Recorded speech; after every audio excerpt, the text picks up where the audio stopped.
What's up, guys? Welcome to the second top 5 Terraria video. In this video we're going to be talking about the top 5 mage weapons in Calamity. Make sure to like the video and subscribe for more streams and videos, and a big help to Calamity Wiki. Without them it would have been very hard to make this video, but let's get into the video. Alright, starting off this list, we have the SHPC.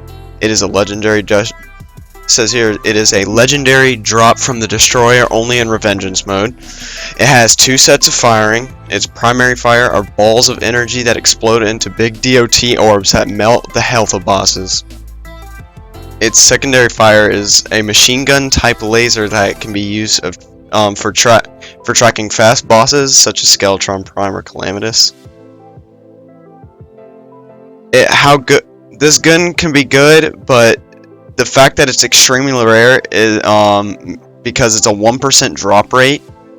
Just is what brings it down to number 5. Because me and Gabe spent hours farming for this gun, and I strongly advise you to be prepared when trying to get this weapon, because you will be bored out of your mind. Although never getting it, coming at number 4 is a magnetic Meltdown. It is crafted with 10 Cosmolite bar, a Spectre staff, and a magnet sphere. It shoots medium-sized medium-sized orbs, a short distance from the player, that shoot lasers at the enemy within proximity of the orbs. It does 90 base damage and 25 mana per attack. This weapon would just be way too powerful to not put on the list, and saying that you get it just right after Moonlord is insane. And it'll probably last you till, like, I want to say probably Providence, or even higher, maybe Meniran. But taking the magnetic Meltdown and putting it on steroids, you get the Void Vortex at number 3. The Void Vortex, it is a 2.5% chance drop from Meniran, dealing 195 base damage. It does exactly what the magnetic Meltdown does. It shoots out orbs that fire lasers at nearby enemies, but the catch is that the Void Vortex ignores immunity frames, which is absolutely insane.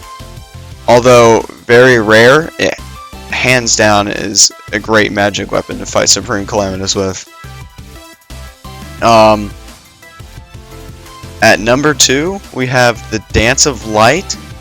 It is a 5.26% drop from Supreme Calamitous, and quite possibly so overpowered it'll blow your socks off. Just read the stats. 2000 base damage, 2,000, 2 grand. Takes up 6 mana, and it has a 14 velocity, and has a 8 use time. I don't know what that means, but the wiki says it's extremely fast, and I believe it when it says all this stuff. And after that, if you strike 300 enemies with this, the weapon fires a beam of light that does 80,000 base damage, which is insane, and it takes a big chunk out of any boss you're fighting. Also, if you're just not lucky, don't worry, you can craft as well. The ingredients are 1 Sky Fracture, 1 Wrath of the Ancients, 1 Lunar Flare, and 5 Shadow Spec bar. This weapon would be number 1 if it actually weren't for the actual number 1. But before we get to number 1, there are some honorable mentions. They just almost made the cut, but they just didn't have enough. It was the Dark Spark. It was a good weapon, but the damage was a little iffy on it. I didn't know. I just thought the better, in my opinion, the other guns I put were way better for its time and just good overall. The Missile Storm, upgraded Razor Pine, it just shreds enemies, but also, as I said, for the Dark Spark, just in my opinion, I think these guns are better. And the Hyphy Rod. You guys might not know about the Hyphy Rod, but I got that after, I forgot which boss it is, but I got that Hyphy Rod, and it lasted me and Gabe till the Wall of Flesh. And I got it, it's the boss before Cthulhu. I forgot what it was. I might put it in the video. And it was insane. It just lasted me to the wall of flesh. But they were so close, but it was just inexcusable to not put any all the other weapons on the list. But coming in at number 1, blowing everything out of the water, is probably Urim's Crystal. This weapon is incredible. It's so good. It shoots out multiple beams of light that converge onto each other and create one big yellow beam that does 350 base damage. But that's not the thing. The damage, I wouldn't put this at number 1 if it weren't for the base damage. The Dance of Light would probably be first. But the thing's DPS, man, it's just so insane.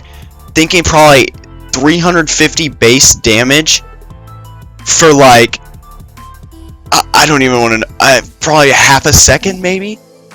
But the only bad thing is it chugs mana, but the saying that you get that post urine, you'll probably most likely already have a mana flower, and it shouldn't be that big of a deal. So that really just like takes it out, and you must have to be a mage in order to do that. In the video you're watching right now, I just put it on God mode and just wanted to show you because I'm bad at this game, you know, but I just want to give you guys the thing. But here's a fun fact. According to the wiki, in previous updates, there was 1 out of a million chance of getting Urim's Crystal. Imagine getting that. Just imagine getting a Urim's Crystal in like on the first slime you beat, and then having it all game. It'd be insane. That'd be funny. And also, you're gonna have to check the wiki for this one, but there are names listed, and if you are that name, the Urim's Crystal turns white. I don't know what it is. I forgot the names of it, but if you want to go check the wiki, just search up Urim's Crystal Calamity Wiki. You'll find it, and yeah. Well, guys, that's the list. I hope you liked the video. Definitely make sure to tell me what I missed, cause I would. Without there's so many weapons, man, I wouldn't even be able to tell what's there, because me and Gabe went through probably about 50 weapons, and we had so much stuff. Like the list changed, like I want to say probably like 10 to 15 times, but this is what we came out with, and I hope you guys liked it. Make sure to like and subscribe, and I will see you guys in the next one.